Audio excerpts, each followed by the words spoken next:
Okay. तो आपको पता है ये मिड वन के पहले ये टॉपिक्स हुए थे, वही alpha beta pruning, hill climbing, genetic algorithm, state space search वगैरह। और मिड के बाद हम थोड़ा सा डीप लर्निंग, मशीन लर्निंग में चले गए थे। तो शुरू करने के लिए आपको सबसे पहले जो कुछ बेसिक पाइथन की चीज़ें चाहिए होंगी, जो जिसकी बेसिस के ऊपर उन्होंने बाद में नमपाई के अंदर ही थोड़ी सी वही चीज़ ज़्यादा रेप्लिकेट करके बना दी, उसी पैटर्न को फॉलो करते हुए। आपको फिर नमपाई समझने में आसानी होगी बेसिक है। तो जब आप स्लाइसिंग कर रहे होगे यहाँ पे स्ट्रिंग्स की, तो आप उसको आप कंपेयर कर सकते हो कि आप नमपाई के अंदर किस तरह से एक हायर डायमेंशनल टेंसर के साथ करते हो। तो अगर हम बिल्कुल बेसिक बात करें, स्ट्रिंग से शुरू करते हैं।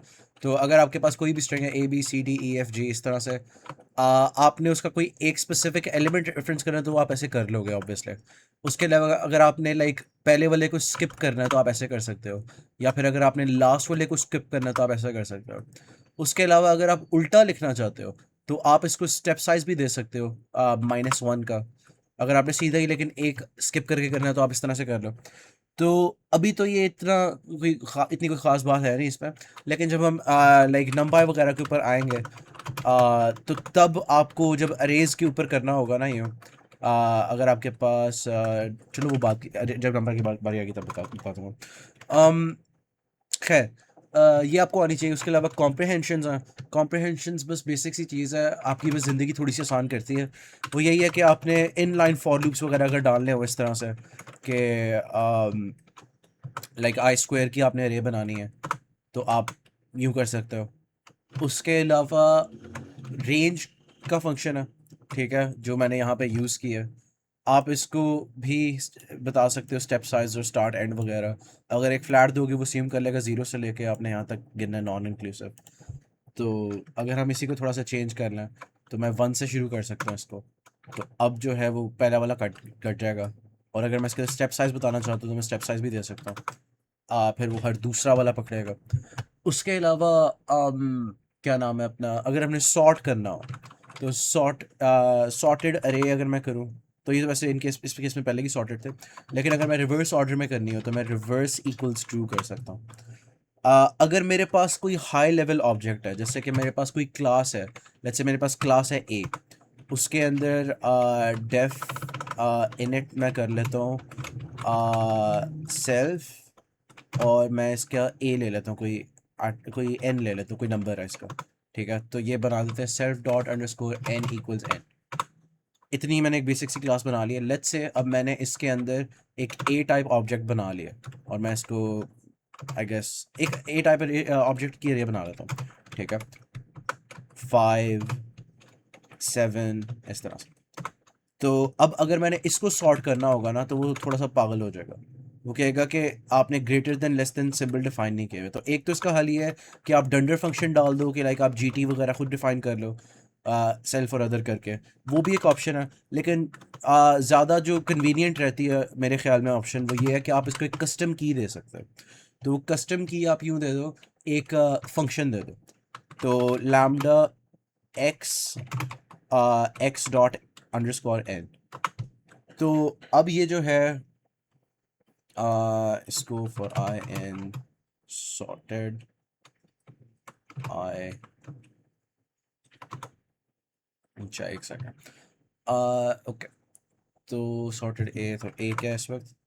अच्छा हाँ ठीक है, ए अभी वो डिस्प्लेबल नहीं है, मुझे समझ आ गई, इसका रैपर नहीं लिखा हुआ मैंने। मैं एक छोटा सा चेंज करता हूँ ताकि विजिबिलिटी अच्छी हो जाए। Def underscore wrapper self return n, और एहतियातन स्टर भी डिफाइन कर देता हूँ ताकि जब कंसोल में कभी प्रिंट हो तो पढ़ा जाए कि क्या हो रहा है। अच्छा, तो अब मैंने क्लास थोड़ी सी चेंज की है।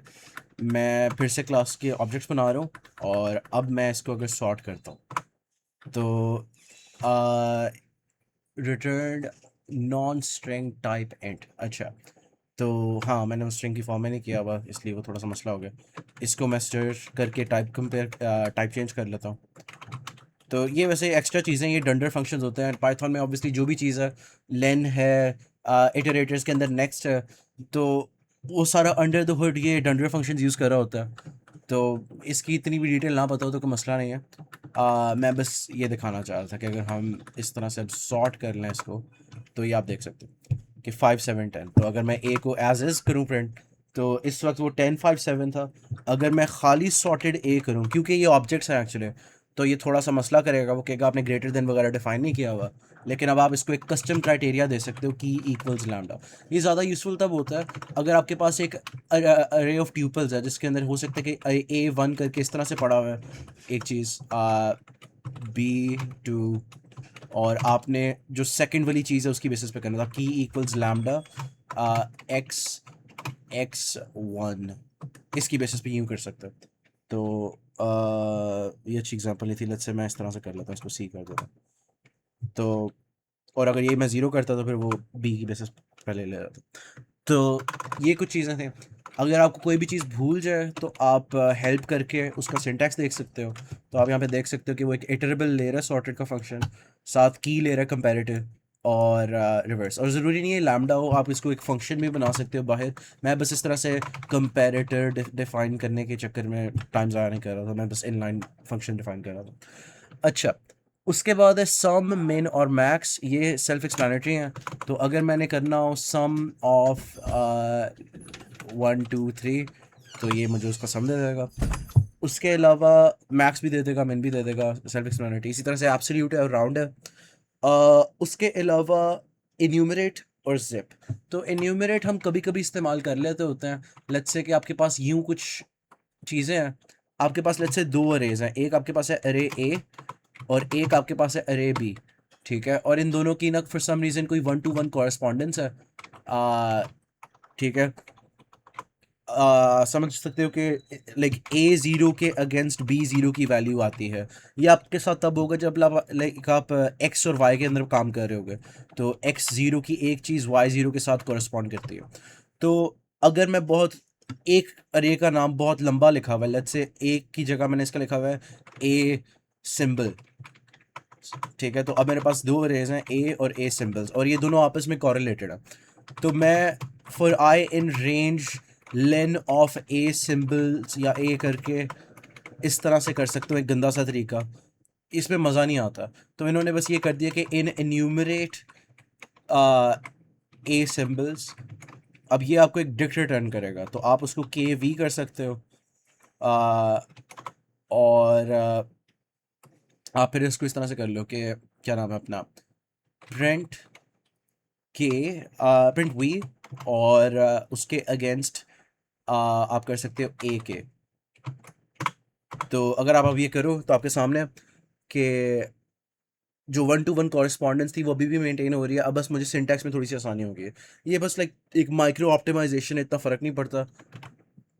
बस एम शुगल में बात कर दी है। उसके अलावा मैप और फिल्टर हैं, बेसिकली एक ही चीज़ करते हैं, थोड़ा सा बारीक सा फ़र्क है, बट लाइक हु केयर्स। तो मैप यही है कि अगर आपके पास एक अरे पड़ी हुई है, ठीक है, तो वो कहेगा कि आप एक ट्रांसफॉर्म भी दो। तो मैं ऑर्डर भूल गया हूँ कि पहले ट्रांसफॉर्म देना है या पहले अरे देनी है, तो मैं इसको इस तरह से चेक कर सकता हूँ। तो सबसे पहले वो एक फंक्शन मांग रहा है, फिर एक इंटरवल ले रहा है। तो मैं अगर करना हो मैप राउंड, ठीक है, मैं राउंड कर रहा हूँ इस अरे को 0.1 1.2। तो ये एक इसने एक इटरेटर मुझे रिटर्न किया है। मैं इस इटरेटर को एक लिस्ट में कन्वर्ट कर सकता हूँ, ठीक है। तो ये मुझे टाइप कन्वर्जन करके दे देगा। अगर मैं इसको लेट्स से इस वाले को 0.6 कर देता हूँ ताकि राउंड हो जाए। तो अब बेसिकली राउंड इसलिए हो रहा है क्योंकि ग्लोबल फंक्शन है राउंड के नाम का। तो मैं इसकी जगह लैम्डा भी लिख सकता था कोई, कि लाइक आप ट्रांसफॉर्म ये अप्लाई करो कि लैम्डा एक्स बिकम्स x+1, तो तब बस सब में +1 हो जाना था। तो ये कुछ छोटी छोटी चीज़ें हैं जो आपकी ज़िंदगी थोड़ी सी आसान कर देती हैं, डेटा मैनिपुलेशन में आसानी देती हैं। आगे एनी ऑल है, ठीक है। एनी होगा अगर सारे ट्रू हैं, सॉरी एनी होगा अगर इनमें से कोई एक भी चीज़ ट्रू है, ठीक है।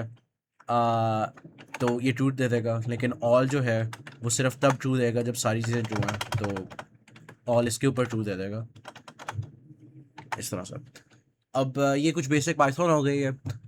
इतनी आपको चीज़ें चाहिए होंगी और इतनी ज़्यादा कोई डिटेल नहीं चाहिए। उसके अलावा कुछ कॉमन मॉड्यूल्स हैं जो आप यूज़ करोगे। एक तो बड़ा ऑब्वियस है क्योंकि आपको क्यू डी क्यू वगैरह करना पड़ सकता है और इसके अंदर प्रीपेड का फंक्शन नहीं है। तो हम कभी कभी करते हैं इम्पोर्ट कलेक्शंस और फिर कलेक्शंस डॉट डी क्यू, ठीक है। तो ये एक आपको ऑब्जेक्ट दे देता है। तो इसके अंदर लेट्स से मैं इसको एक स्टैक बनाना चाह रहा हूँ या क्यू बनाना चाह रहा हूँ, एक नॉर्मल प्रायोरिटी क्यू नहीं, बस एक नॉर्मल क्यू। तो मैं इसके अंदर करूँगा पुश 5, तो ये कहेगा हैज़ नो एट्रीब्यूट पुश, तो पुश फ्रंट है आई थिंक, पुश फ्रंट भी नहीं है, तो पुश लेफ्ट है मे बी, पुश लेफ्ट भी नहीं है, तो हाँ पॉप लेफ्ट था ना, तो एक सेकंड, हेल्प क्यू, तो ये मैं ऑब्जेक्ट भी दूंगा ना, तो उस ऑब्जेक्ट की क्लास का मुझे बता देगा। तो ये डी क्यू के अंदर क्या क्या मेथड डिफाइन है, तो एक तो ये ऐड हो सकती हैं क्यूज़ आपस में ग्रेटर देन इक्वल टू हो जाती हैं, बस डंडर्स डिफाइन हुए हैं ज़्यादा से। डंडर्स के अलावा मेरे पास क्या है, अपेंड है, अपेंड लेफ्ट है, काउंट है, एक्सटेंड है, इंडेक्स है, पॉप लेफ्ट है, उसके अलावा इंसर्ट है, ठीक है, इंसर्ट वैल्यू बिफोर इंडेक्स है, तो यहाँ पे कहीं मिस तो नहीं हो गया मेरे से, ऊपर देख लेते हैं, अपेंड होगा, अपेंड लेफ्ट, हाँ। तो लेट्स से कि मैं सारा कुछ, अगर मैं स्टैक बनाना चाह रहा होता तो मैं सारा कुछ एक ही साइड पे डिसाइड कर लेता कि मैं राइट पे या लेफ्ट पे रखूँगा, तो वो आपकी मर्ज़ी है। तो क्यू डॉट अपेंड मैं करता हूँ 1, क्यू इक्वल्स क्यू करूँ ताकि कम लिखना पड़ा, क्यू डॉट अपेंड मैं फिर कर देता हूँ 2, तो ये अब मैं क्यू डॉट पॉप लेफ्ट करूँगा ना, तो ये मुझे basically first in last out, sorry first in first out behaviour देगा। लेकिन मैं अगर नॉर्मल पॉप यूज़ करूँगा तो स्टैक की तरह last in first out behaviour देगा। तो वैसे अब तो खाली हो गया, तो अब एरर देगा जो मैं अगली बार कॉल करूँगा। तो इस तरह से। उसके अलावा हीप क्यू आपको इंपोर्ट करनी पड़ सकती है। उससे पहले काउंटर है, कलेक्शंस के अंदर बस एक छोटी सी यूटिलिटी है, कभी कभी आसानी दे देती होती है। कलेक्शंस डॉट काउंटर एक क्लास है, ठीक है, आप उसको इस तरह से इंस्टेंशिएट कर सकते हो। और मैं इसको ना बस अगर मैं हेल्प में जाऊँ इसकी, तो आप देखो क्या नाम है, इसको मैं कुछ चीज़ें दे सकता हूँ, एक सीक्वेंस, और ये मुझे उसमें से 3 मोस्ट कॉमन अगर मुझे चाहिए टॉप 3, तो ये मुझे वो गेट करके दे देगा। तो ये बेसिकली लाइक काउंटिंग वाले टास्क के अंदर आपकी मदद कर देता है। कैसी बात है, काउंटर है नाम, तो काउंटिंग में मदद देता है। तो ये कुछ चीज़ें हैं जो मैंने यूज़ की हैं काफ़ी सारी लैब्स के अंदर छोटे मोटे कामों के लिए, कि अगर आपको आ जाए कि ये आता होता है कि मैट्रिक्स, वो कन्फ्यूजन मैट्रिक्स खुद इंप्लीमेंट करो, ठीक है, तो उसके अंदर आपको ट्रू पॉजिटिव्स वगैरह काउंट करने पड़ेंगे, तो उसके अंदर मैं काउंटिंग के लिए यूज़ कर लेता हूँ। वैसे उसकी जगह एक कुछ और तरीके भी यूज़ करते हैं कि आप उनको एक कंडीशन में डालो, फिर आपको बूलियंस मिल जाएंगे, लाइक इस तरह से आपके पास कोई अरे है, फिर आप उसका सम ले लो। काफ़ी चीज़ें, काफ़ी तरीके एग्जिस्ट करते हैं कि काम के। उसके अलावा हीप क्यू है, हीप क्यू भी ऐसे ही है, आपने जो भी देखना होगा आप वो हेल्प वगैरह से देख सकते हो। एट दिस पॉइंट आपको समझ आ गई होंगी ये चीज़ें। अब आते हैं एक्चुअल कामों पे। नमपा एक बहुत इंपॉर्टेंट चीज़ है हमें, हमारे लिए, तो आपको अंदाज़ा हो गई। तो सबसे जो बेसिक चीज़ है, नमपा यूज़ क्यों होती है? नमपा यूज़ इसलिए होती है कि Python is slow as fuck, ठीक है, इसीलिए ना हम एक ज़्यादा एफिशिएंट सी में लिखी हुई लाइब्रेरी को इस्तेमाल करते हैं, जो सारा कुछ ज़्यादा तेज़ कर देता है, बस यही है, इसका और कोई काम नहीं। तो मैं एक इसको एक 2D अरे देता हूँ, ठीक है, I for I in range 5, ठीक है, फॉर जे इन रेंज, चलो ये 4 कर लेता है, और मे बी मैं आई की जगह आई प्लस जे इंटू 10 कर दूँ, और अब मैं करूँ, तो ये मेरे पास एक अरे आई है, इसको मैं ज़रा स्टोर कर लेता हूँ किसी वेरिएबल के अंदर, ए के अंदर। तो ये मेरे पास एक नमपाई की अरे आ गई। तो अब ये एक 2D अरे है। कुछ लोग इसको लार्प करने के लिए टेंसर भी कहते हैं। टेंसर की वो डेफिनेशन वो है जो एलए में हम पढ़ते हैं, कि आर डबल आर के ऊपर अगर आपके पास 3 क्रॉस 3 क्रॉस 3 क्रॉस 4 और सब शिट है, तो चूंकि इसके अंदर 3 नंबर्स लिखे हुए हैं, ये एक 3 टेंसर है, ब्ला ब्ला ब्ला ब्ला, इस तरह से। और एक मैट्रिक्स ऑब्वियसली वो एक 2 टेंसर हो गया वगैरह, इस तरह से, जो 3 डायमेंशनल कह लो, 2 डायमेंशनल कह लो। तो टेंसर्स की बात हम कर रहे होते हैं इसके अंदर, टेंसर फ्लो, कैसी बात है। अच्छा, तो हमारे पास अरे एक बहुत इंपॉर्टेंट फंक्शन है, इसके अंदर कुछ आप चीज़ें देख सकते हो। अगर आपके पास एक एग्जिस्टिंग अरे है ए, ठीक है, आप इसके जैसी एक अरे बनाना चाहते हो, तो आप कह सकते हो एन पे एन पी एन पे एन पे एन पी डॉट अरे लाइक इक्वल्स ए, ठीक है। तो वो कह रहे हैं आपने कोई ऑब्जेक्ट नहीं दिया, लेकिन लेट्स से अब मैं इसको एक फ्लैट अरे देने वाला हूँ, ठीक है, for I in range 4 into 5, ठीक है, और मैं इसको बस आई दे दिया, ये मैं एक फ्लैट ऑब्जेक्ट दिया, और मैं इसको कहती हैं लाइक ए। तो उसकी जगह कुछ लोग इस तरह से भी कर लेते हैं कि लाइक शेप इक्वल्स, अच्छा नहीं, इसके अंदर नहीं दे पाते, वो कोई और फंक्शन था बेसिकली, चलो वो वो जीरो लाइक वगैरह चीज़ें, खैर। तो एन पी डॉट जीरोज़ है, n P dot zeros exactly वही करता है जो आप एक्सपेक्ट करोगे। मैं उसको कहता हूँ कि एक 2x2 मुझे दे दो जीरोस का, तो ई वाला जीरोस नहीं है इनका, वो यूएस वाली स्पेलिंग है। तो मैं इसको डेटा टाइप भी बता सकता हूँ, आप देख सकते हो इस वक्त फ्लोट है, मैं उसकी जगह इसको एक एन पी डॉट इंट 16 कह सकता हूँ, या मैं एक 64 कह सकता हूँ, जो सा मर्जी कह रहे हो। बाय डिफ़ॉल्ट यूजुअली आप इंट अगर लिखो तो ये पाइथन वाला इंट भी हो सकता है, जो इनडेफिनेट अमाउंट ऑफ प्रिसीजन आपको देता है, जितना मर्जी आप चाहो, अनलिमिटेड। उसके अलावा n P dot linear space है, ये हम यूज़ करते हैं गैप्स को के अंदर नंबर्स निकालने के लिए। तो मैं अगर ये करूँगा तो ये 0 और 100 इंक्लूसिव के अंदर मुझे ज़्यादा से नंबर्स दे देगा, तो इक्वल इंटरवल के साथ। तो अगर मैं इसको कहूँ, इसकी इसकी हेल्प अगर हम देखें थोड़ी सी, ये है, आप इसको नम दे सकते हो कि कितने नंबर्स हैं। उसके अलावा आप इसको क्या नाम है बता सकते हो कि क्या आपने स्टेप साइज रिटर्न करना है या नहीं करना। ठीक है, तो इस तरह की कुछ चीज़ें। तो मैं ज़रा अगर इसको जल्दी से गुजारता फिरूँ, एन पी, मैं क्या कर रहा था, मैं क्या कर रहा था, एक second, A D H D movement हो गया, लेंस स्पेस, हाँ। तो n P dot lens space 0 100, और अगर मैं आपको कहूँ कि रेड स्टेप इक्वल्स ट्रू, तो ये अब यहाँ पे अपना स्टेप साइज भी मुझे बता रहा है। तो लेट्स से मैं कहता हूँ कि मुझे 100 चाहिए, तो नम इक्वल्स 100, तो अब ये मुझे 100 सैम्पल्स दे देगा। ठीक है, अगर मैं इसको कहता हूँ लाइक 101 दो, तो एज एक्सपेक्टेड आपको एक के इंटरवल के साथ हर चीज़ दे देगा, क्योंकि 101 नंबर्स बनता है। तो ये यूज़ कहाँ पे होता है, ये बेसिकली तब होता है जब आपने एक फंक्शन प्लॉट करना हो। कोई आपके पास फंक्शन है, आपने उसको प्लॉट करना, तो आपको ज़्यादा से एक्स के पॉइंट्स चाहिए होंगे जिसके ऊपर आप वाई कैलकुलेट करके प्लॉट कर रहे हो। तो ये बस अ, उसके अंदर एक्स जनरेट करने के लिए यूज़ होता है। उसके अलावा और कौन सा आपको ज़रूरी पड़ सकता है, रैंडम काफ़ी ज़रूरी हो सकता है। तो रैंडम के अंदर आप उसको कोई शेप देते हो कि एक 3x3 के अंदर, या एक 3x3x3 के अंदर मुझे ना रैंडम नंबर्स दे दो। तो अब आप ये देख सकते हो कि एक अरे है, उसके अंदर 3 अरेज हैं, और उल्टे ऑर्डर में जा रहा हूँ, एक बड़ी सी अरे है जिसके अंदर 3 अरेज हैं, उन अरेज के अंदर 3 अरेज हैं, और उन अरेज के अंदर 3 नंबर्स हैं। तो ये एक 3 डायमेंशनल टेंसर है, कैसी बात।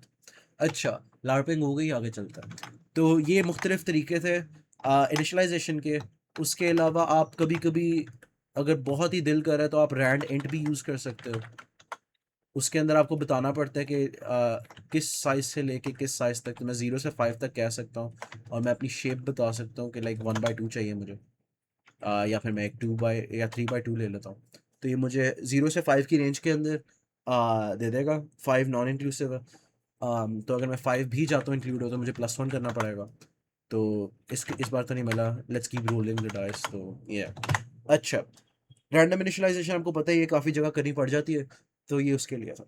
ओके, अभी तक हमने क्या किया, हमने इंडिपेंडेंट होना सीखा। ठीक है, आपको कोई भी फंक्शन है, आप उसको हेल्प वगैरह से देख सकते हो। आपके सामने ही भी मैंने रन किया, सारा कुछ बड़ी जल्दी पता चल जाता है, चाहे आपको भूल भी गया हो। और अक्सर चीज़ें उन्होंने बताई होंगी, इतना मसला भी नहीं होगा कि नाम से ही याद आ जाएगा, अच्छा मैं ये चीज़ करनी है। उसके अलावा अरे शेप को समझने के लिए कुछ टूल्स हैं हमारे पास। एक मेरे पास यहाँ पे अरे थी ना ए, तो मैंने अगर इसकी शेप देखनी हो तो ये मुझे इस तरह से बता देगा कि 4 रोज़ है, 5 कॉलम्स हैं। अगर मैंने इसका नंबर ऑफ डायमेंशंस देखने हो जो कि ऑब्वियसली 2 हैं, तो मैं एंडिम लिख सकता हूँ। तो ये कुछ मेटा डेटा हमें देता है। उसके अलावा अगर मैंने इसको रीशेप करना था, तो मैं एक तो n P dot reshape use कर सकता हूँ, इसके अंदर मैं ए, और फिर मैं इसको नई शेप दे दूँ। पहले 5/4 है, अब इसको मैं 4/5 है, मैं इसको 5/4 कह देता हूँ। तो आप देख सकते हो कि वो पहले बेसिकली करता ही है कि पहले फ्लैटन करता है, उसके बाद रो मेजर फ्लैटनिंग करेगा, और फिर रो मेजर फ्लैटनिंग के बाद रो मेजर रीशेपिंग करेगा। ये सारा कुछ रो मेजर कर रहा है, लेकिन आप ये चेंज भी कर सकते हो। अगर आप चाहते हो कि आप कॉलम मेजर में करो, तो आप इसके अंदर जाके अपना बता सकते हो। ऑर्डर सी हुआ हुआ है ना, उसकी जगह आप ऑर्डर, यहाँ पे लिखा हुआ है कि आप क्या क्या कर सकते हो। तो अगर आपको किसी वजह से ज़रूरत पड़ जाए, you can just read the docs. ठीक है, आम, ठीक है। सी लाइक, तो सी की लैपिंग कर रहे हैं। F means to rewrite the elements using Fortran like index order, कि कौन सी लैंग्वेज की तरह आपने लार्प करना है basically. A means to read it in Fortran like index order if A is Fortran contiguous in every C like order. तो ये kind of extra she है। खैर, तो ये रो मेजर वगैरह वाली बातें हो गई। उसके अलावा हमारे पास ऑप्शन है खाली फ्लैटन करने की। अगर मैं खाली ए को फ्लैटन करना चाहता हूँ तो ये बस एक सिंगल वन डायमेंशनल रे बन गई है।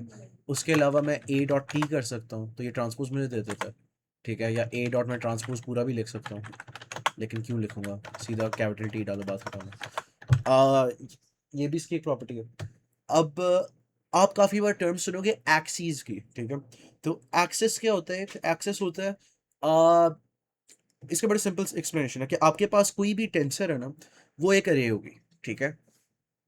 ये जो आउटर मोस्ट लेवल अरे है ना, उसको मैं कह सकता हूँ कि ये एक्सेस जीरो है, ठीक है। कि इस अरे के अंदर काफ़ी और अरेज पड़ी हैं। तो आप ये देख सकते हैं 3 डायमेंशनल अरे का केस है। तो ये एक ऐसा टेंसर है जिसके एक्सेस जीरो के अलोंग ना आपको 3 मेट्रिसेस मिल सकते हैं। और एक्सेस 1 जो है इसका, वो है एक लेवल अंदर चले जाओ। एक्सेस 2 एक और लेवल अंदर चले जाओ। अब एक्चुअली ज़रूरी नहीं आप अंदर चले जाओ, हो सकता है कि ये अगर कुछ जगहों पे जब आप एक्सेस का पैरामीटर दे रहे होगे, वो उसके अलोंग करके देगा। तो इसकी एक अच्छी एग्जांपल सम है। तो एन पी डॉट सम अगर मैं करूँ एक्सेस इक्वल्स 0, या मेरे सिस्टम ये ट्रेस है, ये कार्ड बना चाहिए, अच्छा हाँ। तो एन पी डॉट सम एक्सेस इक्वल 0 ये है। एक्सेस इक्वल्स 1 के ऊपर, सॉरी मैंने ए दिया, मुझे ये मिल रहा है। एक्स इक्वल्स 2 पे मुझे हाँ है ही दो, मेरी 2 डायमेंशनल है। मैंने एक 2 डायमेंशनल एग्जांपल ली, इसलिए ऐसे हो रहा है। लेकिन अगर मैं ए दिखाऊँ और हम वैल्यूज को थोड़ा गौर से देखें, अब ये हो ये रहा है कि इस कॉलम के अलॉन्ग 0 + 10 + 20 + 10 + 30 जो है, अगर मैं इस तरह से करना हो तो मैं 0 करूँगा, ठीक है।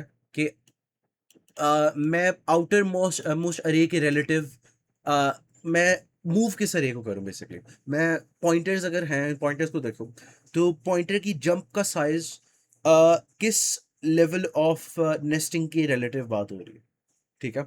हम क्या चीज़ चेंज कर रहे हैं? हम एक्सेस 1 चेंज कर रहे हैं, हम एक्सेस 0 चेंज कर रहे हैं।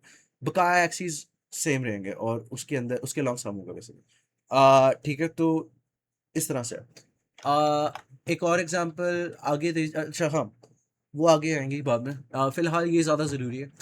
अगर आपने एक 2 डायमेंशनल अरे के अंदर सिलेक्शंस करनी हो, तो आप ये देख सकते हो कि जिस तरह से हम स्ट्रिंग्स की स्लाइसिंग कर रहे थे ना, एग्जैक्टली वही चीज़ है, बस कॉमा डाल के हम एक्स्ट्रा चीज़ें भी कर सकते हैं। तो मैं अगर इसी की एग्जांपल लूँ, ये मेरे पास जो ए थी अरे, तो मैं इसको अगर चाहता हूँ कि मैं पहली 2 रोज दिखाऊँ, तो मैं ऐसे कर सकता हूँ। लेकिन मैं खाली पहले 2 कॉलम्स देखना चाहता हूँ, मैं कॉमा डाल के ऐसे कर सकता हूँ। तो अब ऑब्वियसली वो कॉमा एक्सपेक्ट नहीं करता, तो आप इस तरह से कर लो कि फॉर ऑल रोज, ठीक है। तो आपको फिल करना पड़ता है थोड़ा सा। अ, तो फॉर ऑल रोज कॉलम 0 से 1 तक दिखाओ।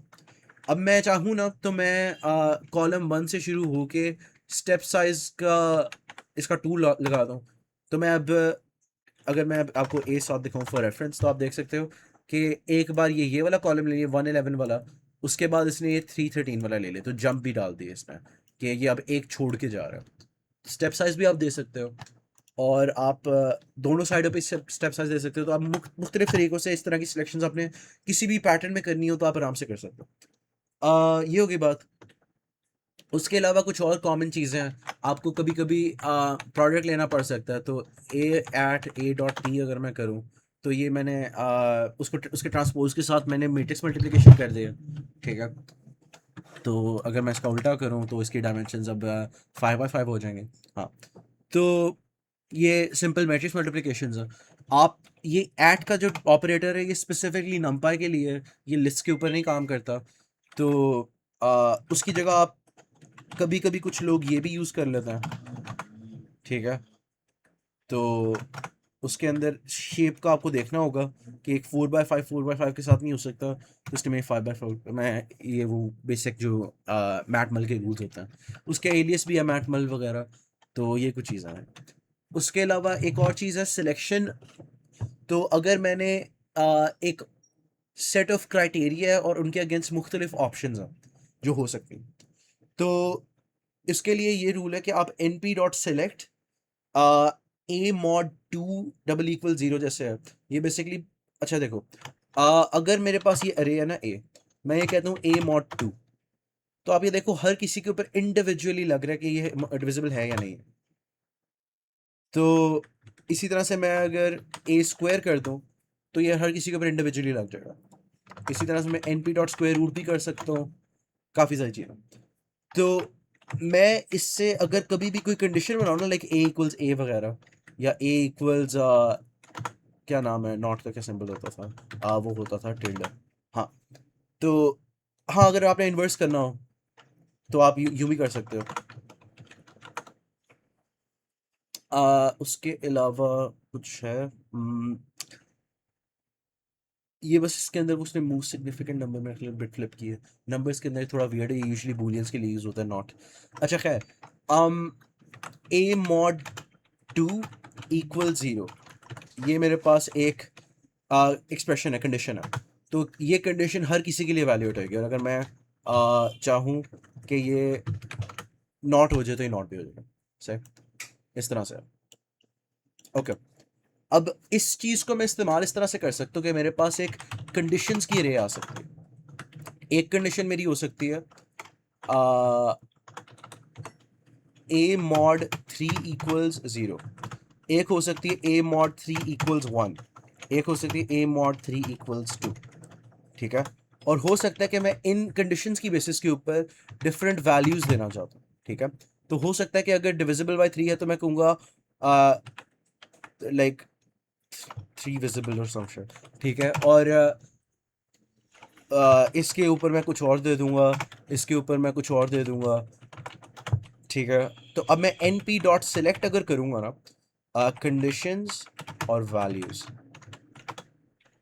तो एक सेकंड, ये क्या एरर आया, type type type error. Okay हाँ, डिफ़ॉल्ट वैल्यू मांग रहे हो, तो एक डिफ़ॉल्ट भी दे देता है।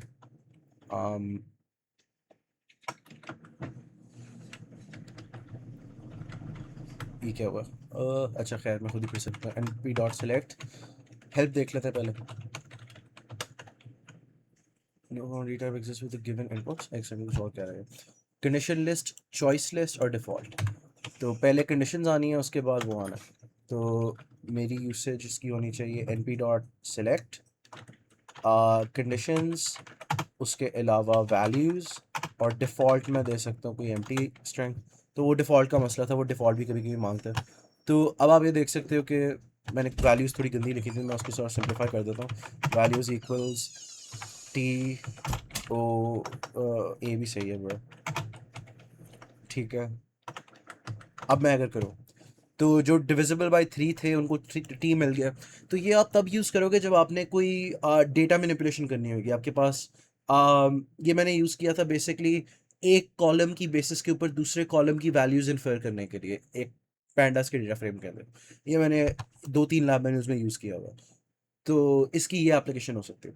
उसके अलावा कभी कभी ये कोई इलीगल वैल्यू है जो आपके ख्याल में होनी नहीं चाहिए, तो आप उसके लिए आउटलायर्स की कुछ कंडीशंस बना सकते हो कि जो ज़्यादा बड़े हैं उनको क्लिप करके इस वैल्यू पे ले जाओ, और जो ज़्यादा छोटे हैं उनको क्लिप करके इस वैल्यू पे ले जाओ। तो आप तब भी ये यूज़ कर सकते हो।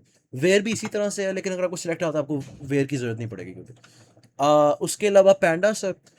पैंडास का मेजर काम यही है कि वो डिफरेंट किस्म की फाइल्स रीड कर देता है आपके लिए, और उसके अंदर कुछ बेसिक जो आपको डेटा क्लीनिंग टास्क वगैरह परफॉर्म करने पड़ सकते हैं, कुछ डेटा प्री प्रोसेसिंग करनी पड़ सकती है, उसके लिए यूटिलिटीज़ हैं। वरना ये काइंड ऑफ नमपाई की तरह ही है। तो पैंडास के अंदर नमपाई अरेज की जगह ना बस सीरीज होती हैं जो कि फिक्स्ड है कि खाली वन डायमेंशनल होंगी। नमपाई अरेज तो मल्टी डायमेंशनल होते हैं ना, लेकिन पैंडास की सीरीज जो है import pandas as p d. ठीक है, तो ये होती है, मैंने पी एस लिख दिया भाई। हाँ, अच्छा मैंने बाद में कहीं पी एस लिखा है।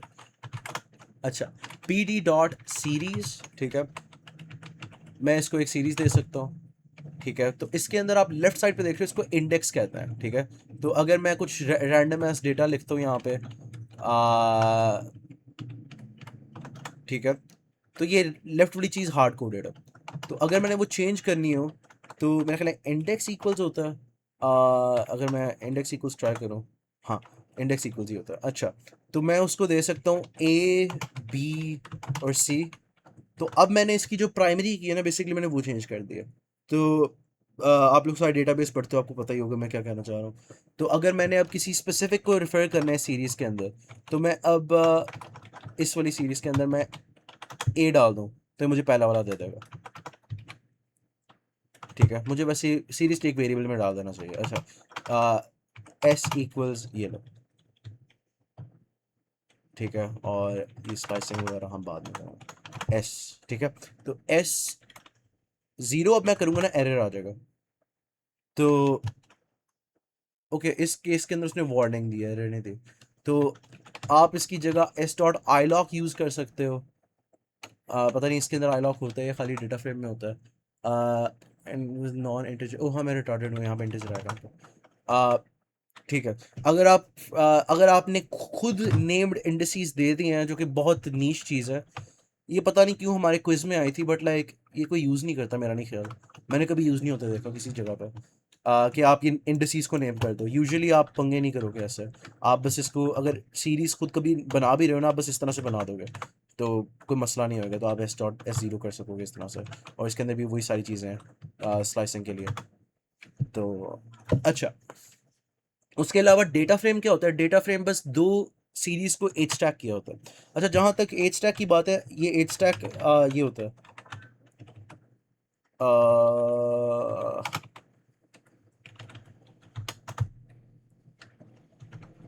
ओ हाँ, मैंने ये ऐसे करना था reference। हाँ, ये एज स्टैक होता है और वी स्टैक एक के ऊपर एक करता था। तो ये कुछ चीज़ें होती हैं, फन फैक्ट, अगर आपने कभी ऐसा करना। उसके अलावा ठीक है, डेटा फ्रेम बस हॉरिजॉन्टल स्टैक है सीरीज का। ठीक है, हर सीरीज एक नेम्ड कॉलम होगा जिसके अंदर कुछ यूटिलिटी फंक्शंस डिफाइंड है, जो आपको नल वैल्यूज, डुप्लीकेट वैल्यूज वगैरह के साथ काम करने में आसानी कर सकते हैं। और काफ़ी और चीज़ें। तो बेसिकली आपने कोई भी CSV फाइल रीड किया ना, आपको पैंडास एक डेटा फ्रेम रिटर्न कर देता है। अब वो जो आपको डेटा फ्रेम मिला है, ये मैंने एक खुद डेटा फ्रेम इनिशियलाइज किया था। उसके अंदर मैं खुद कॉलम्स के नाम दिए थे। तो आप रीड करोगे, आपको जिस तरह का डेटा मिल जाएगा। अगर आप एक डेटा फ्रेम बनाते हो, मैं चलो बना के दिखा ही देता हूँ। pandas डॉट डेटा फ्रेम 1 1 बहुत कम डेटा देता है ना। कॉलम्स इक्वल्स x1 और x2। ठीक है, तो अब मैं अगर df डिस्प्ले करूँ तो आप देख सकते हो वेरिएबल 1 वेरिएबल 2, ये मेरे पास डेटा आ गया मेरा। तो अब अगर मैं इसके ऊपर ज़ीरो वाला एक्सेस करने की कोशिश करूँ, ये मसला करेगा। लेकिन अगर मैं इसके ऊपर यही स्ट्रिंग स्प्लाइसिंग करूँगा ना, तो ये हो जाएगी उसी तरह से जैसे आप एक्सपेक्ट करोगे। बल होता ये है कि ये ना कॉलम की वैल्यू एक्सपेक्ट कर रहा होता है, तो मैं अगर कॉलम दूंगा तो ये मुझे उसकी सीरीज कट करके दे देगा। ठीक है, तो ये एक थोड़ा सा डिफरेंस है कि अब आप इसके अंदर जैसे नमपाई के अंदर हम बस यूं कर लेते थे ना, वैसे नहीं कर पाओगे। तो इसके अंदर उसकी जगह आपको डॉट लॉक के ऊपर ये करना पड़ता है। ठीक है, तो डॉट लॉक क्या है? डॉट लॉक आपके बस नमपाई की तरह इसको एक्सेस करने देगा। ठीक है, ये बस बेसिक चीज़ है। और ऑब्वियसली ये कौन सा इंडेक्स यूज़ करेगा? ये वाला इंडेक्स यूज़ करेगा जो यहाँ पे आ रहा है। अगर फॉर सम रीज़न आपने कोई फाइल इंपोर्ट की है, उसके अंदर लॉक कुछ ओवरराइड हुआ हुआ है, तो आप उसकी जगह आई लॉक यूज़ कर सकते हो। तो ये भी एक ऑप्शन है। खैर, उसके अलावा ये है कि अगर आपने मल्टीपल कॉलम्स डिस्प्ले करने हैं, तो आप इस तरह से एक अरे में डाल सकते हो, जिस तरह से आपको बॉटम राइट पे नज़र आ रहा है। आगे है selection from a data frame. तो अगर आपने डेटा फ्रेम के अंदर स्पेसिफिक क्या नाम है, कॉलम्स को, स्पेसिफिक रोज को सिलेक्ट करना हो, तो उसके लिए क्या सीन होता है? तो आप यहाँ पे देख सकते हो कि यहाँ पे मेरे पास 3 रोज का डेटा है। यहाँ पे मैंने इसको एक अरे दी है, फॉल्स ट्रू ट्रू की एक नमपाई अरे दी है। तो जब भी इसको एक नमपाई अरे मिलती है ना, इसको समझ आ जाता है कि इसके किसी ने ना इस तरह से किया होगा। df dot I lock df, चलो मैं एक काम करता हूँ। लेट्स से मैं वो वाली रोज सेलेक्ट करना चाहता हूँ जिनकी x1 value is greater than 1। ठीक है, तो ये मुझे करने देगा, क्योंकि होता ही है कि जब आप इस तरह से एक सीरीज एक्सेस करते हो, उसको कंपेयर करते हो, तो एक नम बाय अरे मिल जाती है इसको। तो वैसे मेरा ख्याल है नंबर एरे ना भी मैंने सीरीज़ के ऊपर भी सीरीज़ ही मिलती है, वैसे हो सकता है देख लेता। खैर उन्होंने बस डेटा टाइप की बेसिस के ऊपर देखा है वो कि सीरीज़ ही मिलती है। कि अगर यहाँ पे एक ख़ास डेटा टाइप आ गई ना, तो उसकी बेसिस पे फंक्शन ओवरलोडिंग हुई हुई है। और उसकी बेसिस के ऊपर वो बिहेवियर चेंज कर देता है यहाँ पे। तो वरना अगर मैं इसको कभी कोई अरे दूँ, वो एक कॉलम समझेगा। ठीक है, ओके। अच्छा, ये हमने होपफुली सारी सिलेक्शन आ गई है, अब कभी भी आपको मसला नहीं होएगा किसी पैंडस के डेटा फ्रेम के अंदर स्पेसिफिकली यार मुझसे ये चीज़ सिलेक्ट करनी है, तो अब होपफुली मसला नहीं होगा इसमें। कुछ और चीज़ें हैं, आपको डेटा फ्रेम्स के बारे में कुछ मेटा डेटा चाहिए हो तो इन्फो कॉलम्स के हेल्पर्स हैं आपके पास। कॉलम्स आपको बस कॉलम्स की लिस्ट दे देते हैं। इन्फो आपको बताता है नल क्या है, डेटा टाइप्स क्या हैं। डी एफ डॉट ड्रॉप जो है वो थोड़ा इंटरेस्टिंग है। डी एफ डॉट मर्ज पहले कर लेते हैं ताकि थोड़ा सा डेटा ज़्यादा हो जाए।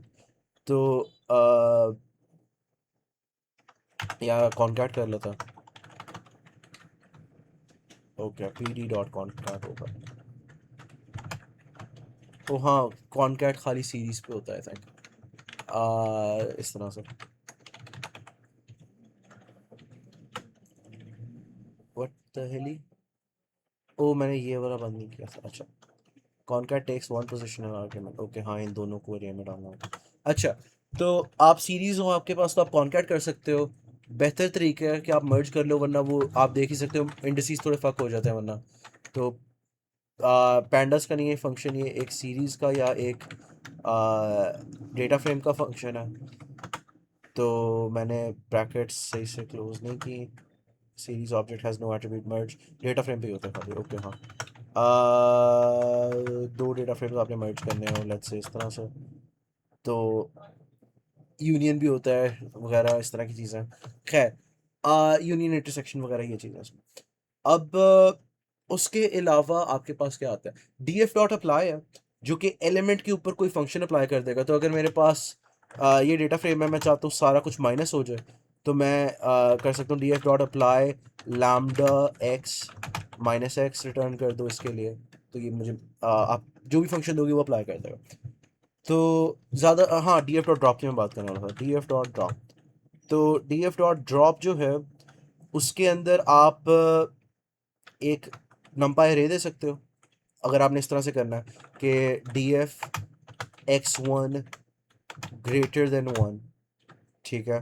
तो की एरर आ गया false true not found in axis. हाँ, तो इसके अंदर ये बाय डिफ़ॉल्ट अस्यूम करता है कि आप कॉलम ड्रॉप कर रहे हो। लेकिन आप अगर रोज ड्रॉप कर रहे हो तो आपको ये करना पड़ेगा, not found x. Okay wait, मैं रिटार्डेड हूँ, शायद ये उल्टा मैंने बोल दिया। ओके, मैं देख लेता हूँ एक चीज़, मैं डीबग कर लेता हूँ वरना वीडियो बिना वजह के लंबी खींची जाए।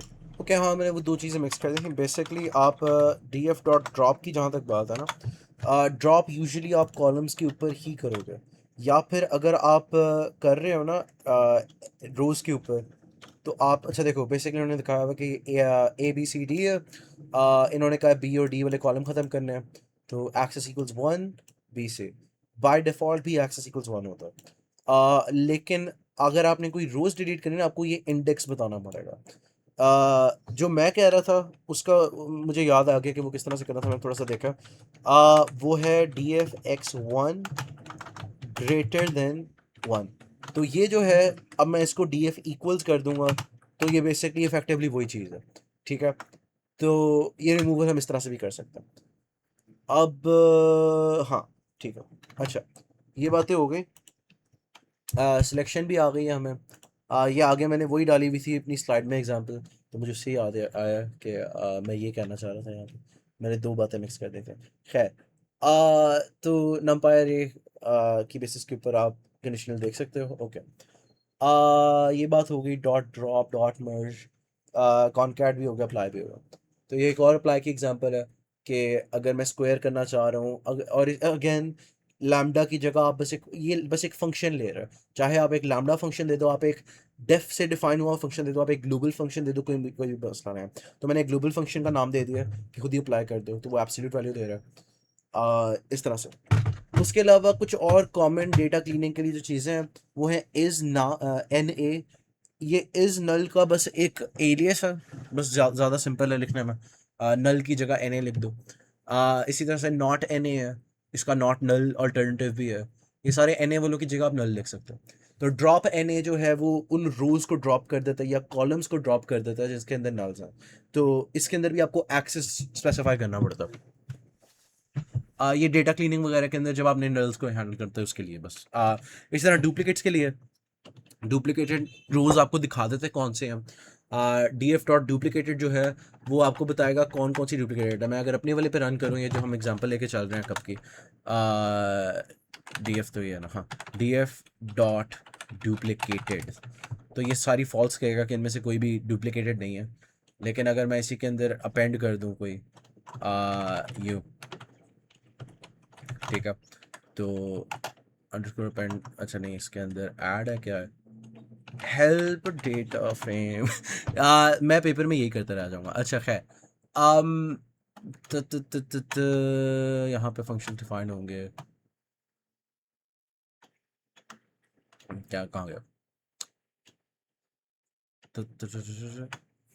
हाँ ये फंक्शन था। तो ये तो उसके डंडर्स हैं, डंडर्स के नीचे होगा ये तो एग्जांपल्स आ गए, तो यहाँ पे ही होंगे फंक्शंस। डंडर डंडर ऐड, ओके ऐड है, हाँ ऐड था नाम इसका। तो आप इसको बता सकते हो, अच्छा नहीं ये एडिशन है, ओके, ये दो डेटा फ्रेम्स की एडिशन है। और आप कुछ और चीज़ें हैं, ये भी नहीं है, और आगे चलते जाता है गैस। खैर, बेसिकली ये जो मैं चीज़ें वैसे बता रहा हूँ ना, ये इतनी इंपॉर्टेंट नहीं है क्योंकि हर चीज़ करने के 10 तरीके हैं। मतलब मैंने अगर खाली डुप्लीकेटेड ही देखने थे, मैंने उनको रिमूव करना था वगैरह, मैंने कोई चीज़ अपेंड करनी थी, तो मैं उसका एक गंदा वाला तरीका भी कर सकता हूँ। मैं वापस लिस्ट में ले जाऊँ, मैं डेटा कन्वर्जन करके एक ऐसी जगह पे ले जाऊँ जो मेरे लिए ज़्यादा कन्वीनियंट है। खैर ये तो नीचे हो ही नहीं रहा था, मैं इसको कंट्रोल सी करने वाला हूँ। अच्छा, ओके, तो वट, अच्छा, जो सबसे इंपॉर्टेंट चीज़ है ना इसमें, वो है गेट डमीज। ये बेसिकली है वन हॉट एनकोडिंग के लिए। तो ये डेटा फ्रेम्स के अंदर आउट ऑफ द बॉक्स आपके लिए डेटा इनकोड वो वन हॉट एनकोडिंग कर देता है। तो मैंने ना अपने इस डेटा फ्रेम को राउंड किया था वगैरह, कुछ ट्रांसफॉर्म्स अप्लाई किया था ताकि ना एक ही ना बस तीन यूनिक वैल्यूज हो, 0, 100 और 400। तो मैंने उन वैल्यूज के मैंने उसको कहा कि ना कॉलम ए के लिए ना वन हॉट एनकोडिंग कर दो, तो उसने करके दे दिया। तो like what else do you want, like आपके हिस्से की उसने वन हॉट एनकोडिंग कर दी, बात खत्म हो गई है। आपको कोई साइकिट लर्न वगैरह वाले के पास नहीं जाना पड़ रहा कि आप कर दो, कोई कुछ मैन्युअली नहीं करना पड़ा, एक फंक्शन कॉल में सारा कुछ हो जाता। तो ये कुछ अच्छी चीज़ें हैं इसके। अच्छा, आखिरी जो चीज़ है वो है मैट प्लॉट लिब।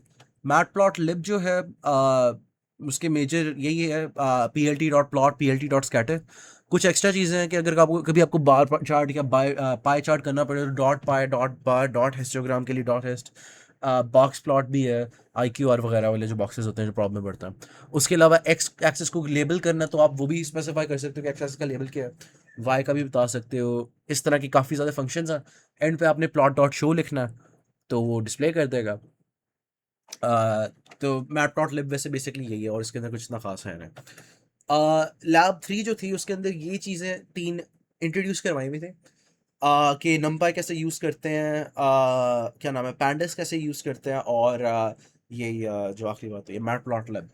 तो उसके अंदर इस तरह के सवाल थे कि आउटलायर डिटेक्शन करो, रो वाइज मीन कैलकुलेट करो, display all rows with the species equal to A वगैरह। तो वो तो हमने देख लिया किस तरह से कर सकते हैं वो डीएफ के अंदर स्लाइसिंग वगैरह वाले तरीके से। तो मतलब वो स्क्वायर ब्रैकेट्स के अंदर कंडीशनल नमपाई अरे डाल के। अच्छा, उसके अलावा row wise mean is just N P dot sum करके डिवाइड कर दिया लेंथ से। वैसे तो मेरा ख्याल है एन पी डॉट मीन भी एग्जिस्ट करता है, n P dot standard deviation भी है, और भी काफ़ी चीज़ें हैं। खैर, आगे लैब 4 to 5 के अंदर स्टेट्स पे सर्च थे। ये सारी बहुत इजी हैं। अगर आपको ए स्टार आता है, आपको बकाया सब कुछ भी आते हैं, like G B F S बस ए स्टार है विदाउट जी एफ एन, और क्या नाम है अपना, यू सी एस जो है वो बस ए स्टार है विदाउट एच एफ एन। तो अगर आपको ये आता है तो आपको वो दोनों भी आता है, बस एक चीज़ काट रहे हो आप इसमें से। ज़्यादा सिंपल है वो, लाइक और इतना कुछ खास है नहीं इसमें। ये एक स्टैंडर्ड सी इम्प्लीमेंटेशन है जो मैंने पर्सनली, जिस तरह से मैं अब डिफ़ॉल्ट इसी तरह से मैं लिखता हूँ। बेसिकली मैं करता ये हूँ कि मेरे फ्रंटियर के अंदर ना अब यूजुअली होता ये है कि यहाँ पे मेरा एफ एफ एन आ जाएगा। उसके बाद मैं अपना नोड लिख दूंगा कि कौन सा नोड है। फिर मैं GFN लिख दूंगा ताकि अगर इससे कोई नेबर निकले ना तो प्लस करने के लिए मैं ये यूज़ कर सकूँ। और उसके अलावा पाथ ट्रेसिंग के लिए मैं यहाँ पे पेरेंट डाल देता हूँ। फिर जब भी कुछ विजिट होता है तो आप यहाँ पे देख सकते हो, एक्सप्लोर में ऐड किया। उसके अलावा पेरेंट कर n इक्वल्स करंट पेरेंट, ठीक है। तो अपने पेरेंट की जो डिक्शनरी है उसके अंदर डिक्शनरी अपडेट कर दी। इसी तरह मैंने ग्लोबली स्टोर किया हुआ है पाथ्स की कॉस्ट, जो अभी तक मुझे ऑप्टिमल पाथ्स मिलना है ताकि बाद में जब मैंने डिस्प्ले कराने हो अपने रिजल्ट्स मैं वो भी साथ साथ करा सकूं। और अगर मुझे किसी, अगर ये वैसे ए एल्गोरिथम मैंने किया हुआ, ए स्टार नहीं किया हुआ, क्योंकि मैंने एक्स्ट्रा प्रोटेक्शंस भी डाली हुई जिनकी ज़रूरत नहीं है। कि अगर आपको बाद में जाके किसी एक्सप्लोर्ड पाथ का बेहतर पाथ मिल जाता तो आप तब स्किप नहीं करोगे। तो ये कंटिन्यू के अंदर इसलिए एंड एक एक्स्ट्रा डाला हुआ है कि इस केस में आपने कंटिन्यू नहीं करना, आपने एक्चुअली कोड रन करना है।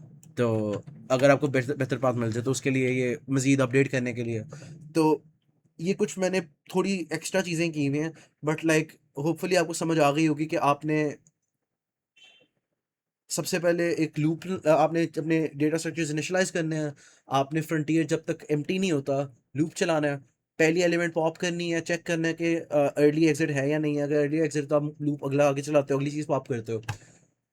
अगर विजिटेड नहीं है, आप विजिट कर रहे हो, मार्क कर ली सारी चीज़ें, सारा डेटा आपने स्टोर कर लिया अपने डेटा स्ट्रक्चर्स के अंदर। उसके अलावा आपने हिस्ट्री मज़ीद, वो कभी कभी कहते हैं कि आप टेबल की फॉर्म में शो करो, तो ये मैंने उसके लिए किया था। तो इतना कुछ मुश्किल नहीं है वैसे इसमें, बस एक सिंपल सी बात है। उसके अलावा गोल टेस्टिंग है, ठीक है।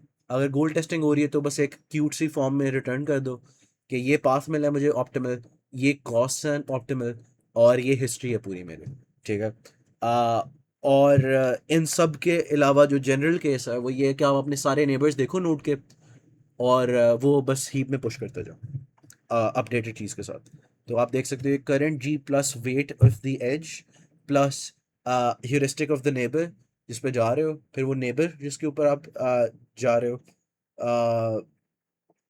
अच्छा, यहाँ पे मैंने ऑर्डर उल्टा किया था, मैंने यहाँ पे पहले GFN लिख दिया था, तो मैंने यहाँ पे जो किया हुआ उसका ऑर्डर रिवर्स है। सो खैर इतना मैटर नहीं करता।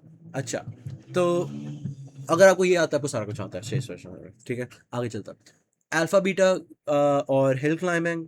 अगेन अगर आपको इनके कॉन्सेप्ट्स आते हैं तो आप ये कर लोगे। अल्फ़ा बीटा के अंदर हमेशा क्लास बना लेना, वरना आपकी ज़िंदगी थोड़ी सी आसाब हो जाती है। रिकर्जन है बेसिक सी, आप इसको मज़ीद बेहतर बना सकते हो। मैंने अपने लैब मैनुअल से नहीं लिया, ये मैंने क्लैंकर से लिखवाया था क्योंकि मेरे पास इतना टाइम नहीं था। मैं भूल गया था कि ये भी एक लैब थी, तो ये मैंने आखिरी सेकंड में चेंज किया। हिल क्लाइंबिंग बहुत इजी है। अगेन अगर आपको हिल क्लाइंबिंग पता है, उसके वेरिएंट्स पता है, तो आप उसका कोड बहुत इजीली लिख सकते हो। अगर आपने पाइथन वाला हिस्सा सही से सुन लिया था तो आपको कोई मसला नहीं होगा। आपको इनमें से आधी चीज़ें मुझे चाहिए भी नहीं है इसमें लिए, बहुत सिंपल है। आगे एवोल्यूशनरी कंप्यूटिंग है। एवोल्यूशनरी कंप्यूटिंग का मेरी लैब में से ये एक आध सवाल है कि आप एक फंक्शन ऑप्टिमाइज कर रहे हो, उसके लिए आप रैंडम इंटीजर्स इनिशियलाइज करते हो, ठीक है। आप देखते हो किसके ऊपर ज़्यादा अच्छा आ रहा है। आई डोंट नो व्हाई ये इंटीजर्स के लिए था। यूजुअली मैं रैंडम डॉट रैंडम यूज़ करता, बट यहाँ पे इंटीजर्स का था। तो इन्होंने बताया हुआ कि आपके जो इंटीजर्स हैं वो 0 से 1000 की रेंज में हो सकते हैं, और आपकी पॉपुलेशन साइज भी 1000 है, इसलिए एन और आर 1000 लिखे हुए हैं मैंने। तो मैंने पॉपुलेशन इनिशियलाइज की, कुछ फंक्शंस डिफाइन किए, और उसकी बेसिस के ऊपर मैंने बेस्ट पॉपुलेशन का हिस्सा गेट करके डिस्प्ले करा दिया। तो इसके अंदर जो मैं चीज़ दिखाना चाह रहा हूँ ना, वो अप्लाई अलॉन्ग एक्सेस है और आर्ग सॉर्ट है। अप्लाई अलॉन्ग एक्सेस बस नम पाई का अप्लाई है, ठीक है। अलॉन्ग ओवर एक्सीज भी है इसका, वो थोड़ा सा आप हेल्प करके देख लेना। आगे np.argsort, ये मुझे काफ़ी अच्छी चीज़ लगी थी। काफ़ी बार ऐसी सिचुएशन आती है स्पेशली जेनेटिक एल्गोरिथम्स के अंदर कि आपके पास दो इंडिपेंडेंट अरेज हैं जिनकी आपस में 1-to-1 कॉरेस्पॉन्डेंस है। तो इसकी एग्जांपल है पॉपुलेशन और फिटनेसेस। तो फिटनेसेस मैंने डिफाइन ही ऐसे किया है कि वो एक मैप है कि पॉपुलेशन के अगेंस्ट हर कोरिलेटिंग जो एंट्री है ना इस नंबर अरे की, वो उसकी फिटनेस है बस, ठीक है। तो फिटनेस 0, पॉपुलेशन 0 की फिटनेस है, ठीक है। तो इसके अंदर अगर मैंने सॉर्ट करना हो बेस्ट निकालने के लिए, तो मसला ये आता है कि मैं अगर एक सॉर्ट करूंगा दूसरा उसके साथ नहीं होएगा। तो एक मैं ज़्यादा अच्छी चीज़ ये कर सकता हूँ कि मैं इनके इंडिसेस सॉर्टेड फॉर्म में रिटर्न करवा दूँ। तो ये आर्क सॉर्ट जो है ना, ये टॉप इंडिसेस इक्वल्स np.argsort फिटनेसेस है। तो आप, ये एक एग्जांपल मैंने दी हुई है बड़ी बेसिक से कि आपके पास एक अरे है, आपको ये बता देगा कि कौन सा वाला इंडेक्स वाला एलिमेंट कहाँ पे होना चाहिए फॉर दिस अरे टू बी सॉर्टेड। ठीक है, तो ये आप देख सकते हो। उसके बाद आप एक और मज़े की चीज़ है कि आप रीअरेंज भी कर सकते हो। अगर आप एक नमपाई अरे के अंदर इंडिसेस की अरे इस तरह से दो, तो वो रीअरेंज कर देता है पॉपुलेशन को और फिटनेसेस को। तो ये बस एक काइंड कूल चीज़ थी जो मैं दिखाना चाह रहा था। आर्क स्लॉट और ये जो इंडिसेस वाली ऊपर नीचे होने वाली चीज़ है, जब आपने मल्टीपल रिलेटेड अरेज को एक ही तरह से सॉर्ट करना हो, तो आप यूं कर सकते हो। ठीक है, उसके अलावा हमारे पास लाइक क्रॉस ओवर है, वो बहुत सिंपल है। एक लाइन है बस कि आप स्लाइसिंग कर रहे हो बस और अपेंड कर रहे हो। ये ऊपर बस मैंने टाइप चेकिंग की हुई है क्योंकि मैं लापिंग कर रहा था। तो क्रॉस ओवर वगैरह इसमें इतना कुछ मुश्किल है नहीं। बस एक टेक्निकल चीज़ थी कि कभी कभी ये थोड़ी कॉम्प्लिकेटेड हो सकती है कि आपके पास दो अरेज आपने सॉर्ट करनी है, कैसे करोगे वगैरह। तो इसमें होपफुली कुछ इतनी बात नहीं है बच्चे। आगे है मशीन लर्निंग वाली चीज़ें। सबसे पहले तो आपसे साइकिट लर्न को बताते हैं कि साइकिट लर्न क्या होता है। आप ट्रेन टेस्ट स्प्लिट करते हैं, ठीक है। ट्रेन टेस्ट स्प्लिट आपको पता ही होगा, ठीक है। मैं बहुत बार यूज़ कर चुका हूँ अपनी AML के असाइनमेंट्स के लिए, लार्पिंग लार्पिंग लार्पिंग लार्पिंग। अच्छा, तो लाइक इसमें कुछ समझाने वाला नहीं है, लाइक लो की बस यही है। इम्पोर्ट मतलब इस पे हुआ होगा साइकिट लर्न डाउनलोड इस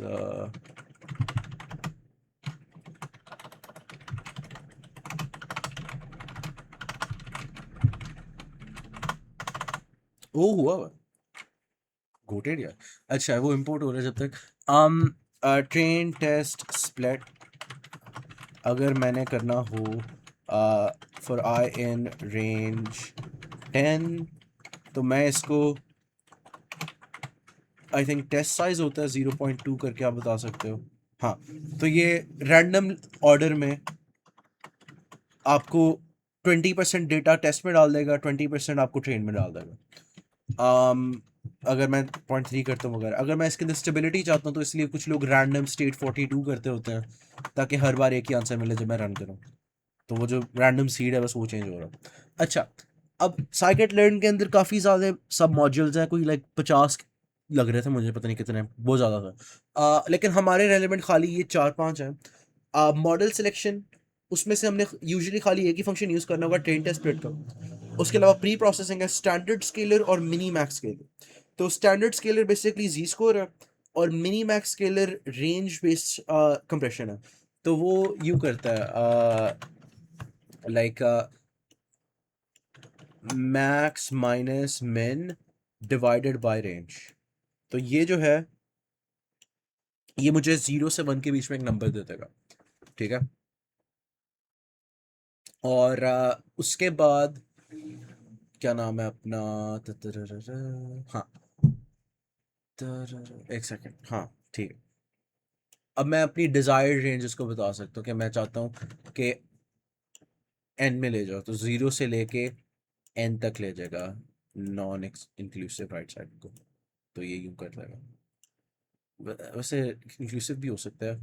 ये होगा कि नहीं होगा अगर एम माइनस में, हाँ एक सेकेंड, आर से डिवाइड हो रहा है, खैर जो भी है। अच्छा, टाइप शर्ट सही है। तो आप अपने नंबर को आ, मैं क्या कर रहा हूँ, हाँ, खैर वट। अच्छा, वो वाली चीज़ करता है ये, 0 से 1 में ले जाता है और उसकी वजह से पैसा करता है। अच्छा, मैंने लिटरली यहाँ पे मैं रिटॉर्डेड हूँ, मैंने इसका फॉर्मूला गलत लिख दिया, मुझे वो पीव कर रहा है। ऑब्वियसली मैंने ये range minus range divide by range into n लिख दिया, हाँ। ये ऐसे नहीं होता, बट लाइक x से मल्टीप्लाई होगा, ब्ला ब्ला ब्ला, जो भी है। अच्छा, उसके अलावा प्री प्रोसेसिंग के अंदर मिनिमैक्स स्केलर हो गया। एसके लर्न में मैट्रिक्स हैं, मैट्रिक्स बहुत ज़्यादा हैं, एक्यूरेसी स्कोर, प्रिसिजन स्कोर वगैरह वगैरह। खैर, उसके अलावा कुछ मॉडल्स हैं, लिनियर रिग्रेशन, लॉजिस्टिक रिग्रेशन। इस तरह के मॉडल्स के लिए आप लिनियर मॉडल वाली लाइब्रेरी यूज़ करोगे। क्लस्टरिंग वाली जो चीज़ें हैं, के मीन्स और एग्लोमरेटिव क्लस्टरिंग, उसके अंदर आप डॉट क्लस्टर यूज़ करोगे। कुछ और भी उन्होंने मेंशन की हुई हैं, नेबर्स, डॉट ट्री वगैरह वगैरह, डॉट SVM। तो आप वो भी देख सकते हो अगर आपने देखना है, लेकिन कोई फ़ायदा नहीं है, ऑब्वियसली कोर्स में से ही आएगा। उसके अलावा इन्होंने एक बात की हुई थे कि अगर आपने देखना हो ना कि डेटा के अंदर प्री प्रोसेसिंग के अंदर स्टैंडर्ड स्केलर लगना चाहिए या मिनी मैक्स स्केलर लगना चाहिए, तो आप डेटा की डिस्ट्रीब्यूशन को देखते हो। अगर डेटा की डिस्ट्रीब्यूशन अप्रॉक्सीमेटली नॉर्मल है ना, मतलब उसका स्क्यू की एब्सोल्यूट वैल्यू 0.5 या उससे कम है, मतलब -0.5 से 0.5 तक आती है, तो मोर और लेस नॉर्मल डिस्ट्रीब्यूशन है, तो आप तब जी लगा लो, कोई मसला नहीं है, तो स्टैंडर्ड स्केलर तब यूज होगा। उसको हम स्टैंडर्डाइजेशन कहते हैं। उसके अलावा अगर आपने मिनी मैक्स स्केलर अप्लाई करना हो, उसको हम वो कहते हैं, क्या नाम है, दिमाग से निकल गया, नॉर्मलाइजेशन। तो ये वही बात की हुई है उन्होंने कि स्क्यू की तरह आ गया, तो वो पेड़ वो क्या था, कार्ल पेयर्सन्स स्क्यू कोएफिशिएंट, उसी की एक इम्प्रूवमेंट है, डॉट स्क्यू। तो साईपाई के अंदर लिटरली बस एक फंक्शन हमें करवाया है। ये साईपाई की लाइब्रेरी यूजुअली काफ़ी ज़्यादा मैथी शिट के लिए यूज़ होती है, लाइक फास्ट फोरियर ट्रांसफॉर्म वगैरह। बट लाइक हु केयर्स, क्योंकि अब हमारे लिए बस ये एक फंक्शन है, और वो प्रॉब्ली आप यूज़ भी नहीं करोगे। अच्छा, उसके अलावा इनकोडिंग की बात है, जहाँ तक डेटा क्लीनिंग की बात आती है, आप अक्सर बार कुछ मॉडल्स ऐसे होते हैं जो कैटेगोरिकल डेटा नहीं हैंडल कर सकते, वो स्ट्रिंग्स नहीं हैंडल कर सकते, वो खाली नंबर्स को हैंडल कर सकते हैं। तो आ, इस तरह के जो खाली न्यूमेरिक डेटा एक्सपेक्ट करते हैं, उसके अंदर आपको इनकोडिंग करनी पड़ती है अपने स्ट्रिंग वाली वेरिएबल्स की। तो ये आपके पास एक कैटेगोरिकल वेरिएबल है कलर का, रेड येलो ग्रीन। तो उसके अंदर इसने ये किया, वन हॉट इनकोडिंग कर दिया। तो अगर रेड ट्रू है तो उसका वन हो गया, येलो ट्रू है तो उसका वन हो गया, एंड सो ऑन। ठीक है। तो ये हम तब करते हैं जब आपके पास एक reasonably small amount of categories हो। अगर ये इसकी कोई 14 पोटेंशियल वैल्यूज होती तो ऑब्वियसली आप वन हॉट इनकोडिंग ना यूज करते। उसके अलावा लेबल इनकोडिंग है हमारे पास। लेबल इनकोडिंग जो है, उसके अंदर ये सीन है कि आप लेट्स से आपके पास कोई 50 पॉसिबल कैटेगरीज हैं, तो अब आप 50 कॉलम्स तो बनाने से रहे, उससे वो क्या नाम है अपना, कर्स ऑफ डायमेंशनैलिटी वगैरह के मसले आना शुरू हो जाते हैं, अक्सर मॉडल्स की परफॉर्मेंस नीचे चली जाती है।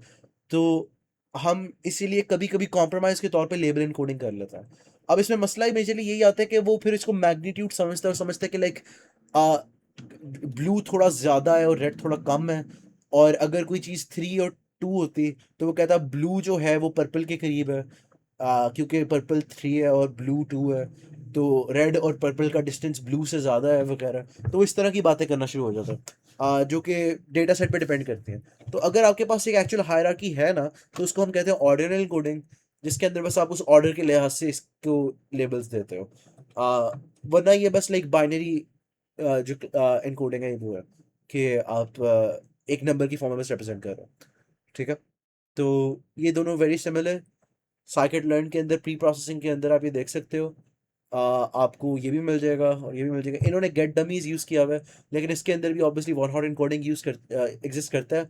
बट क्यों ये यूज़ ना करो, like genuine, like this shit goes hard way. अच्छा, उसके अलावा एक टिपिकल पाइपलाइन जो होगी ना आपकी, उसके अंदर आपने सबसे पहले डेटा क्लीनिंग करनी होगी। जब आपने डेटा क्लीनिंग कर ली होगी, नल्स निकाली, आउटलायर्स हैंडल कर लिए, रेपिटेशन खत्म कर दी, तो उसके बाद आप ये x train, x test, y train, y test वगैरह से कर लोगे।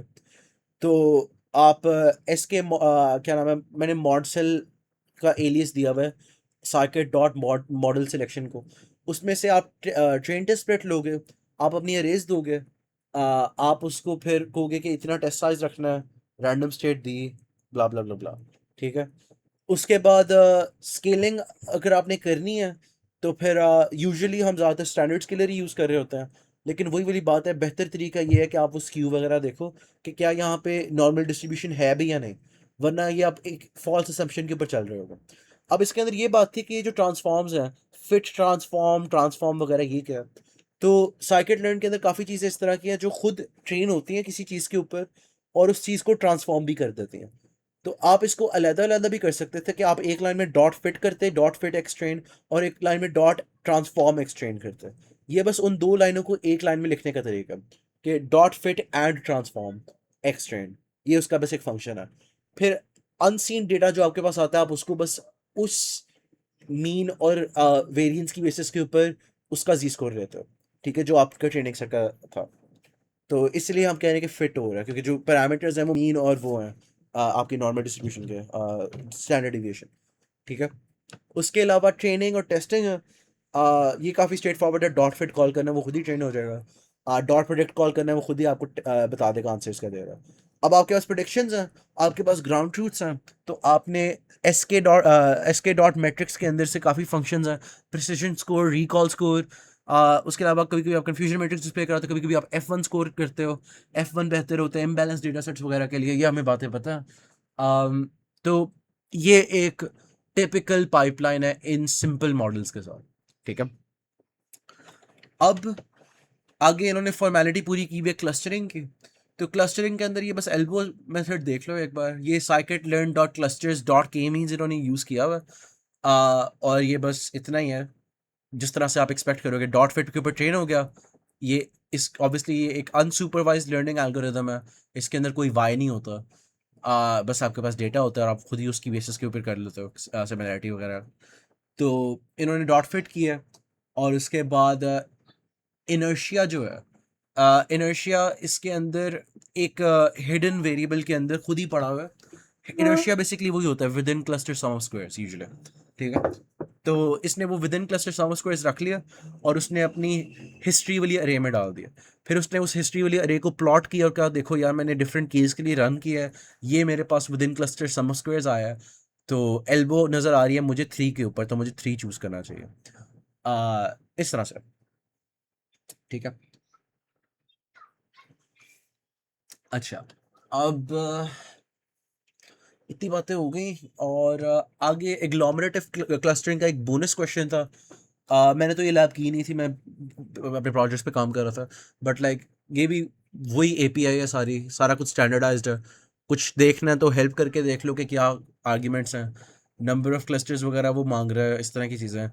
यूज़ कैसे करना है उसी तरह से डॉट फिट, और इसके अंदर भी आपके पास कुछ मेटा डेटा इस तरह से पड़ा होता है जो आप यूज़ कर सकते हो। आ, तो आप इसकी हेल्प वगैरह वाली चीज़ पढ़ लो अगर आपका ज़्यादा दिल कर रहा है, लेकिन इतना इंपॉर्टेंट नहीं है। आगे चलता है, बाद में कल पेपर में एग्जैक्टली यही सवाल आया होना। अच्छा, एवेल्यूएशन मैट्रिक्स की बात हो चुकी है। एस के लर्न डॉट मैट्रिक्स इम्पोर्ट करने हैं आपने, और आपने बस कर लेना है। बहुत ज़्यादा एग्जिस्ट करते हैं, ये बस कुछ हैं। तो ये भी एक चीज़ थी, फन फैक्ट। अब जहाँ तक वो न्यूरल नेटवर्क्स वगैरह वाली चीज़ें थी, तो एक लैब हमारी हुई थी जिसके अंदर परसेप्ट्रॉन लर्निंग रूल हमने इंप्लीमेंट करना था, और हमने डिसीजन बाउंड्री उसकी प्लॉट करनी थी। तो ये मैं लिन स्पेस की जो मैं बात कर रहा था, देखो मैंने इस्तेमाल किया हुआ है अपनी लैब में। ये मैंने किया था बेसिकली प्लॉट करने के लिए एक फंक्शन को। तो लिन स्पेस जो है वो क्या नाम है, मैंने उसको अपने डेटा का मिन और डेटा का मैक्स दे दिया था, और मैंने उसके अकॉर्डिंग लाइन ड्रॉ की हुई है, ठीक है। और मैंने उसको 100 सैंपल्स पकड़ने को कहा हुआ है। तो वो 100 सैंपल्स के ऊपर एक्स ले आया है, और x2 मैंने उसकी वैल्यू नमपाई रे है ना, तो फिर उसके ऊपर आप एल्जेब्रा कर सकते हो इजीली। तो एल्जेब्रा कह रहा हूँ लाइक अरिथमेटिक, मल्टीप्लाई कर दिया वेट्स के साथ, बायसेस के साथ ऐड कर दिया, ब्ला ब्ला ब्ला ब्ला, ठीक है। आगे क्या था? हाँ, ठीक है। ये लैब इतनी थी। आगे था जो आपके एक्चुअल न्यूरल नेटवर्क्स होता है, जो like back propagation, stochastic gradient descent वगैरह यूज़ कर रहे होते हैं। तो उसके अंदर आपके पास टिपिकली अगर आप केरस यूज़ कर रहे हो वो डिक्लेरेटिव है। आपने बस बताना है कि मॉडल होगा क्या, वो खुद ही बकाया सारी चीज़ें कर देगा। सारा कुछ आपके लिए हुआ हुआ है, आपने बस बताना है कि मॉडल का लेआउट क्या है। तो T F dot Keras dot sequential आपको बताता है किस सीक्वेंस को फॉलो करेगा आपका मॉडल। इससे आपने मॉडल का आर्किटेक्चर डिफाइन कर लिया। तो क्या क्या चीज़ें हो सकती हैं? डॉट डेंस हो सकता है, कॉन्वोल्यूशनल 2D हो सकता है, एक कॉन ट्रांसपोज 2D भी होता है जो एक्स्ट्रा शुगल है, फन फैक्ट बाय द वे।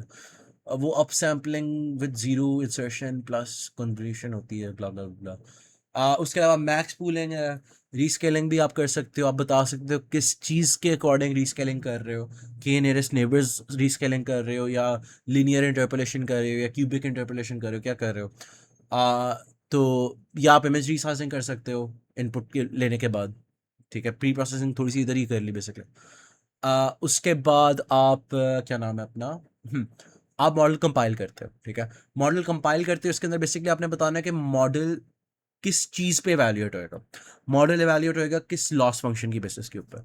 तो आपके पास क्रॉस एंट्रोपी लॉस होता है, कैटेगोरिकल क्रॉस एंट्रोपी लॉस होता है, आपके पास बाइनरी क्रॉस एंट्रोपी लॉस, एक तो बाइनरी क्रॉस एंट्रोपी लॉर्डेट्स लॉस भी होता है। um, वो न्यूमेरिकल स्टेबिलिटी काफ़ी देता है, गुटेड बाय द वे।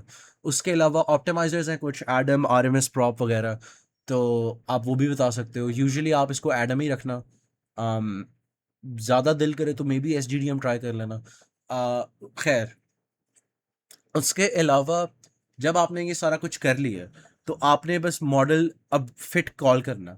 अब फिट कॉल करते हुए ना आप एक्स्ट्रा चीज़ें बता सकते हो। मैंने कंपाइल के अंदर ये चीज़ डाली, मैं एक्चुअली रिटार्टेड हूँ। One job by the way, one job by the वे। ये यहाँ पे होना चाहिए सर, ये लो। खैर,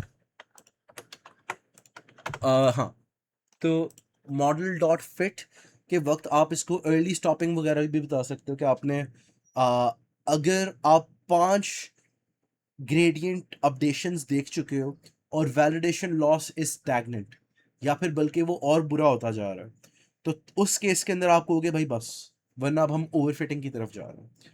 ठीक है, तो ये मैंने बात कोर्स में भी की थी, वैलिडेशन हम क्यों यूज़ करते हैं वैलिडेशन सेट। तो ये वैलिडेशन डेटा मैंने बताया हुआ है अपना, और मैंने अपना ट्रेन डेटा दिया हुआ है, और मैंने ईपॉक्स बताया हुआ है। तो स्ट्रेट फॉरवर्ड है, इसमें कुछ भी नहीं है इतना, इन सब में यही चीज़ है।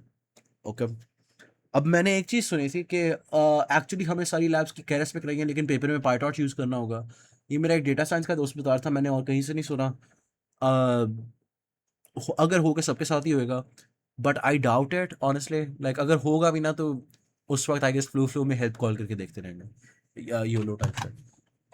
खैर, दैट्स ऑल।